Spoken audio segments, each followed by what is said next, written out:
kutoka Unyamani Msimbazi pale zinaeleza kwamba zimeachana na kiungo Awesu Ali Awesu baada ya kuonekana kwamba hana namba ama hana nafasi kubwa sana katika kikosi hicho ya kucheza.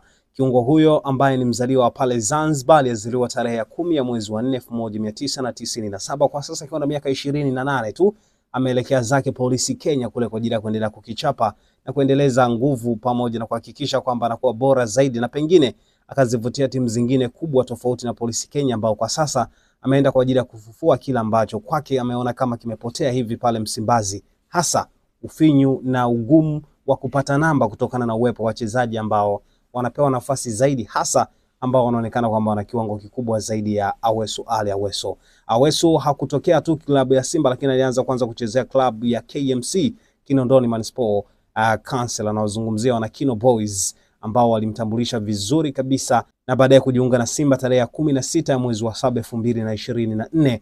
Lakini mambo yamekuwa magumu kweli kweli pale Msimbazi, kwani viungo ambao wako pale ni washoka kweli kweli, kiasi kwamba yeye ameshindwa kupata nafasi ya moja kwa moja katika vipindi kadhaa, lakini katika kipindi cha Mwalimu Fadlu Davis, lakini katika kipindi pia cha Mwalimu Dimitar Pantev, pia mambo yamekuwa magumu katika kipindi hiki cha Mwalimu Steve Barker. Maana yake katika dirisha hili dogo ameamua kutimka na kuelekea zake Polisi Kenya. Je, atatoboa huko katika soka la Kenya? Na je, ataweza kufanya vizuri zaidi? Pengine tumshuhudia Awesu ambaye alikuwa na kichapa pale KMC na kuwavutia Simba.